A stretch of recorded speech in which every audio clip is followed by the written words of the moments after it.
Hi hello, पुन्हा एकदा blog घेते. ब्लॉग घ्यायचं कारण म्हणजे मी आज स्वयंपाक बनवते. गावाचा टिफिन द्यायचा, त्याचा नाईट असतो. सो मी तुमच्यासोबत दाखवत आहे. इथं मी चहा ठेवला आहे, चहा उकळत आहे. इथं कढई ठेवलेली आहे. सगळ्याची वेगवेगळी रेसिपी असते. सो मी याच्यात कढई ठेवली, तेल गरम करते. आता त्याच्यात थोडेसे जिरे टाकते. आता जिरे टाकल्यानंतर कांदा टाकते. कांदा चांगला परतून घ्यायचा.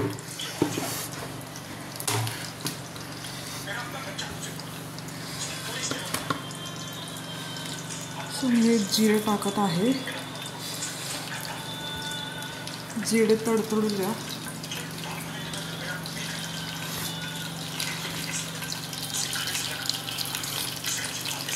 जिरे चांगले तडतडत आहेत. जिरे बघू शकता, जिरे कसे तडतडत आहेत.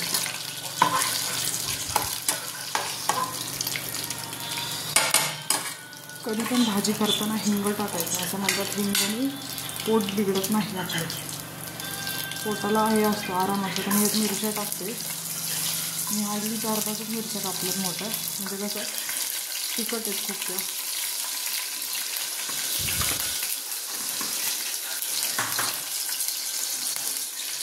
किती कांदा तर मरून व्हायला लागलेला आहे. तर मी त्याचा गॅसचा फ्लेम वाढवला आहे. तर तुम्ही बघू शकता, मस्त कांदा भाजतोय तो. कोण माझ्यासारखं वेळ आहे असं टी व्ही बघत बसायला फोनमध्ये लावलं आहे. मी तर वेडी आहे. करता करता काय पण बघायला आवडतं. त्याशिवाय माझं कामच होत नाही. असं बघू शकता, इथं माझा मस्त कांदा परतणं चाललं आहे. चांगला कांदा परतून घेतो. मम्मीला ऐकत लागली. मम्मीची तब्येत ठीक नाही, मम्मीची झोपली. सो भावाचं टिफिन करायचं होतं. मम्मीला म्हणलं मी आज करते जेवण. सुटू नको गं, सुटू वेळा. कांदा भाजतोय माझा.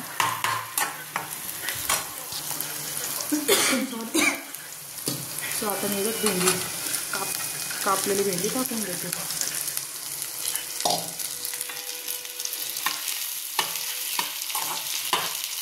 तर कुणाला असं आहे की कोण पण सांगू शकता माझ्यासारखं की घरात जे ऑफिसला जाणार आहेत. सो भेंडी बघू शकता. सगळ्यात मेन इन्ग्रेडियंट म्हणजे माझ्याकडून मीठ राहिलं टाकायचं. सो बघू शकता मी मीठ टाकते. मीठ तुम्ही तुमच्या आवडीनुसार टाकू शकता त्याच्यात. सो आता मी सगळं एकत्र करते. सो माझी भेंडीची भाजी ऑलमोस्ट रेडी झाली आहे. आता मी चपाती लाटून घेते. सो माझा टिफिन हा रेडी झाला आहे. सो मी थोडंसं एक वाफ देते.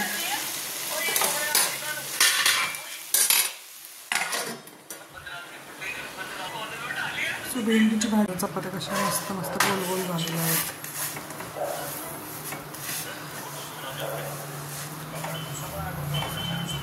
सो चपाती एकदम बारीक गॅसवर शेकली ना तर छान लागते, खायला पण करपूस.